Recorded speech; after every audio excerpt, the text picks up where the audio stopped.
Mukunda jewellery Hanamkonda ప్రారంభోత్సవ offer flat 20% VA December 14 నుండి 22 వరకు. మీరు ఇంటరాగేషన్ థర్డ్ డిగ్రీ ఎలా చేస్తారండి?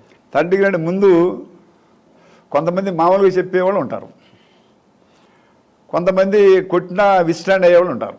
అప్పుడు సపోజ్ లుంగి కట్టుకున్న దొంగలు అనుకోండి, వాడికి ప్యాంట్ వేసేవాళ్ళం.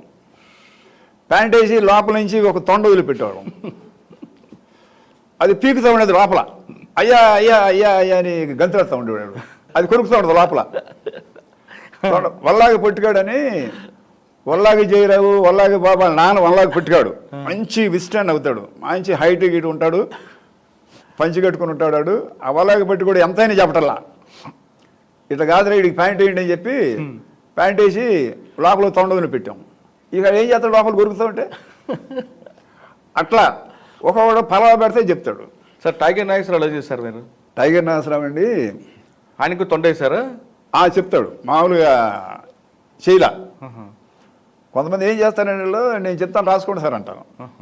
నేను చెప్తాను రాసుకోండి, ఇక పోలీసులు దొరికారు అనవసరం దెబ్బలు ఉంటుంది దీనికి చెప్పేద్దానే మెంటాలిటీ. ఇతను కూడా ఇది కుట్టేదాకా తెచ్చుకునేవాడు కాదు, చెప్పేవాడు పలానా పలానా చేసాడు, పలానా చేసావని. వీళ్ళు యాక్చువల్గా ఇతను పోలీసులు ఎందుకు చంపవలసి వస్తుందంటే ఒక అన్లైస్డ్ రివాల్వర్ కొనుక్కున్నాడు. అంతకుముందు మేనకు చిట్టాననే. సార్ ఇప్పుడు టైగర్ నాగేశ్వర ఎన్కౌంటర్కి ముందు అంటే మోడ్ ఆఫ్ ఆపరెంట్ ఎలా ఉంటుందండి? మోడస్ ఆపరెంట్ అండి, ఇరుక్లాస్ ఒక రకంగా చేస్తారు, పెద్దండిగల్లో ఒక రకంగా చేస్తారు, యానాది ఒక రకంగా చేస్తారు, విండో బార్ ఉంచుతారు, రూఫ్ హోల్ ఉంటుంది, లాక్ బ్రేకింగ్ ఉంటుంది. అట్లా మా దగ్గర మోడస్ ఆపరెంట్ ఇండెక్స్ ఉంటుంది పోలీస్ స్టేషన్లో. అందులో వీళ్ళందరూ మోడస్, ఒకడేమో అన్నాలు తిని వెళ్తారు, ఒకవాడేమో అక్కడే లెట్రిన్ కూర్చుని వెళ్తారు, ఒకవాడు బాగా తినేసి అక్కడే పడుకునే వాళ్ళు ఉంటారు. ఇవన్నీ వెళ్ళగానే మేము సీన్ చూస్తాం. అక్కడ పెంగిడి ప్రింట్స్ ఉన్నాయనుకోండి డెవలప్ చేస్తాం. లేకపోతే ఈ రకమైన నేరాలు ఈ రకంగా ఓసం ఉంచాలంటే ఎవడో, అట్లా పై రూఫ్ కప్పు తీసేయాలంటే ఎవడో, విండో బోర్ రించి తీసేయాలంటే ఎవడో. ఇవన్నీ మోడస్ ఆపరెంట్ ప్రకారం, లూజ్ లిఫ్ ఇండెక్స్ ప్రకారం, నేమ్ ఇండెక్స్ ప్రకారం ఎవడు జైల్లో ఉన్నాడు, ఎవడు బయట ఉన్నాడు, ఎవడు చేసి ఉంటాడు ఇది. అట్లా దాంతోపాటు ఇన్ఫార్మెంట్స్ సిస్టమ్ ఉంటుందండి. మా జీతాలు కూడా ఆల్మోస్ట్ వాళ్ళు ఇన్ఫార్మెంట్స్గా ఖర్చు పెట్టేస్తాం. ఎస్పీ గారు కూడా ఎస్ఆర్ అమౌంట్ అని డబ్బులు ఇస్తారు. మెయిన్ ఇన్ఫర్మేషన్ సిస్టమ్ మీద ఎక్కువ యాక్ట్ చేస్తాం. అట్లా ఆ మోడల్స్ని బట్టి మాకు సీనియర్ కానిస్టేబుల్ కొంతమంది ఉంటారు, వాళ్ళు చెప్పేస్తారు, ఆవిడ మొన్న జైలు నుంచి వచ్చాడు సార్, వాడు చేసి ఉంటాడు ఇది. కొంతమంది ఆ బంగారం మీద వెళ్తా పక్కన డబ్బులు కట్టాలన్నా కనపడేవాడికి. టీవీలో ఎత్తుకునే దొంగలు, ఆ టీవీ ఎత్తుకెళ్తాడని పక్కన ముట్టుకోడాడు, టీవీ మీద బంగారు గాజులు ఉన్నా. ఎందుకు? ఆయన మైండ్ అంతా అటు అలవాటు ఎప్పుడైపోతాడు. ఒకవాడు మిక్స్డ్ అమ్మ ఉంటుంది, మిక్స్డ్ అమ్మ. ఆ మిక్స్డ్ అమ్మవాడు అన్నీ పట్టుకెళ్తాడు. ఆడు ఇది చేసి అది చేసిన లేదు, దొరికిందల్లా పట్టుకెళ్తాడు అని మూట కట్టుకుని.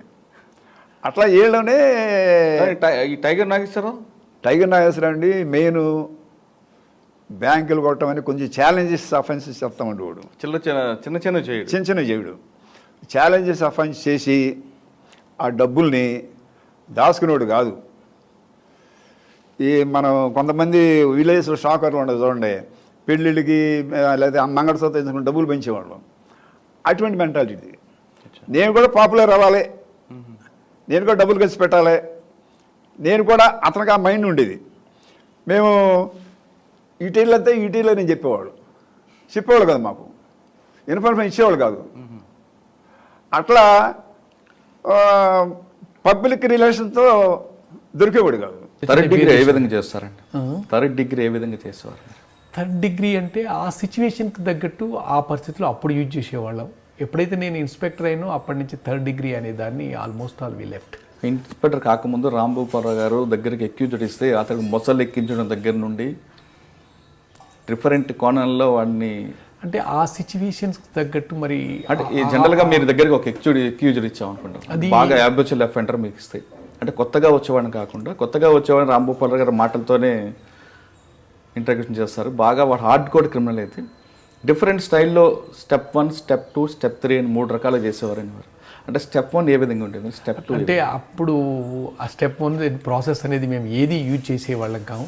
మన ఉద్దేశం ఒక్కటే, అది కేసు అనేది దాన్ని సక్సెస్ చేయాలి, కంప్లీట్ చేయాలి అనే భావన తప్పితే మాకు దానికేమి ఒక స్టెప్ 1, స్టెప్ 2 అని చేసి అందరు చేసిన తర్వాత నేను కూడా ఒక ప్రయత్నం చేసేస్తా అని చెప్పేసి ఒక ఇంతోజియాజం ఉండేది. ఎస్ఐ ఉన్నన్ని రోజులు నాకు ఎట్లా ఉండేదంటే ఎవరు ఇది కాదు అంటే ఎందుకు కాదు, మనం ఛాలెంజ్గా తీసుకోవాలి, అయితే అయింది, ఏం లాస్ట్కి అయ్యేది చావే, దానికి మించింది అయితే లేదు కదా అని నేను బాగా ధైర్యం చేసేవాడిని. అయితే ఐఎమ్ రెస్పాన్సిబుల్ ఫర్ దిస్ అని చెప్పేసి నేను వాడు ఇంతమందిని చంపినప్పుడు మనం ఒక్కడిని ఎందుకు తేల్చుకోకూడదు అనే యాటిట్యూడ్ నాలో ఉండేది. అంటే వాడిని కూర్చోబెట్టి బెండ్ చేసి కొడతారా, లేదా 2 కాళ్ళు చేతులు వెనక్కి కట్టి కర్ర పెట్టి కొట్టిస్తారా? అట్లా ఏం లేదు, అట్లా ఇది ఇట్లా కొట్టాలి అది కాదు మెథడ్స్ అవన్నీ ఏం లేవు. అరికాల మీద ఎక్కువ కొట్టడం కూడా ఎక్కువ అట్లా అంటే ఆ పరిస్థితులకు అనుకూలంగా మేము ఏం చేసేవాళ్ళమో అది చేసేవాళ్ళం, కానీ ఇది స్పెషల్గా కాళ్ళు కట్టాలి చేతులు కట్టాలి అటువంటి మసలు రాకెట్ ఎక్కించడం కూడా రాంభూపాల్ అది అన్అఫిషియల్. అవి సిచ్యువేషన్కి తగ్గట్టు మనం ట్యాకిల్ చేయకుంటే క్రిమినల్ తోటి కనుక నేను పొలైట్గా కూర్చొని సంధ్యావందనం చేసేస్తే వాడు నాకు ఎట్లా చెప్తాడు. అందుకోసమే ఐ ఫర్గెట్ మై బ్యాక్గ్రౌండ్ కంప్లీట్గా. నేను కొన్ని కేసుల్లో మీకన్నా ముందు ఉన్న ఆఫీసర్ ఇంటరాగేషన్ చేసినప్పుడు వాడు కొంత రికవరీ ఇచ్చేవాడు, కానీ రాంభూపాలరావు గారు కూర్చున్న తర్వాత ఇంటరాగేషన్ అయిన తర్వాత పాత కేసులు చెప్పడం కాకుండా రికవరీ స్థాయి పెంచడం క్రిమినల్కి ఎక్కువ వచ్చేదని.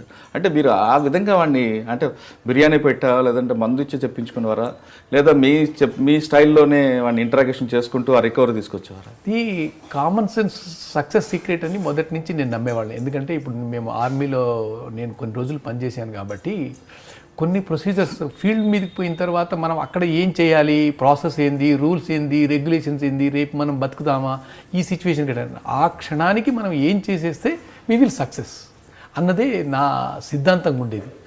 అప్పుడు నేను వాడు ఎట్లా బెండ్ అవుతాడు అనే దానికి ఒక ప్రాసెస్ అనేది యూజ్ చేసేసుకోకుండా నా టార్గెట్ ఒక్కటే, వీడు జీవితంలో మళ్ళీ చెయ్యొద్దు, పోలీస్ అంటే ఒక భావన రావాలి అనే విధంగా కొంచెం మేము టఫ్గా ఉన్న మాత్రం వాస్తవమే. సార్ ఇంకా 3rd డిగ్రీకి వద్దాం. పోలీస్ స్టేషన్ 3rd డిగ్రీ, అసలు 3rd డిగ్రీ అంటే ఏం చెప్పండి సార్? సార్ ఈ 3rd డిగ్రీ అనేది యుఫమిజం అంటారు. యుఫమిజం అంటే ఒక బ్రహ్మాండమైన దాన్ని తక్కువగా చెప్పడాన్ని యుఫమిజం అంటారు. ఈ యుఫమిజం ఏంటంటే టార్చర్ అంటే మీరు కంగారు పడిపోతారు, అందుకని 3rd డిగ్రీ కింద లైట్గా చెప్పుకున్నారు, దాన్ని యుఫమిజం అంటారు. స్పానిష్ ఇంక్విజిషన్ అని స్పానిష్ వాళ్ళు స్పానిష్ ఇంక్విజిషన్ అని ఒక బుక్ రాయటం జరిగింది. దాంట్లో జూలియస్ గెలారస్ అనే అతను రాశాడు ఇది. ఈ 3rd డిగ్రీ 5 డిగ్రీలు. It is not 3rd degree. Interrogation is 5 degrees. Every interrogation has a torture aspect. ఈ ఇంటరాగేషన్ వాడిని బెదిరించడం 1st డిగ్రీ, వాడిని ఇంటరాగేషన్ ప్లేస్కి తీసుకురావడం 2nd డిగ్రీ, ఇంటరాగేషన్ ప్లేస్లో కూర్చోబెట్టి వాడిని బట్టలెప్పదీసి చేతులు కట్టేసి వ్యవహారం చేయడం 3rd డిగ్రీ. అంటే కొద్దిగా టార్చర్ బిగిన్ అయిందనమాట. వాడిని పైకి ఏలాడదీస్తారు. అప్పుడు ఆ రోజున స్పానిష్ వాళ్ళు బిగిన్ చేసింది 5th డిగ్రీ, 4th డిగ్రీ. పైకి ఏలాడదీశాక అతనికి సూది పడవటం అలాంటివన్నీ ఉంటాయి, స్క్వాషేషన్ ఏదో ఉంది దాని పేరు, అది 5th డిగ్రీ. అంటే వాడిని సోలంతో పొడిచి వదిలిపెడతాం, ఇలా కిందకి వదిలి పైకి లేపడం, ఆ బ్యాచ్ అనమాట. అది 5th డిగ్రీ. ఈ 3rd డిగ్రీ ఫేమస్ అయిపోయింది. ఈ 3rd డిగ్రీ ఏంటంటే తీసుకొచ్చి లోపల కూర్చోబెట్టి కొడతాం, అది 3rd డిగ్రీ. కానీ పోలీస్ స్టేషన్కి వచ్చిన వాళ్ళని కొడితే 324 అవుతుందని మీరు 323 అవుతుందని 506. మరి ఈ డిగ్రీస్ కదా ఏంటంటే మాకు లేని అధికారాలు పోలీసులు లేదు, కొట్టాల్సిన అసలు ఎక్కడా లేదు. కొడితే ఇప్పుడు లేటెస్ట్గా చెప్పారు కదా, you have to explain before producing accused, he has to be taken to the hospital where it must be shown that there are no injuries. ఈడొచ్చి ఇక్కడ చెప్పాలి.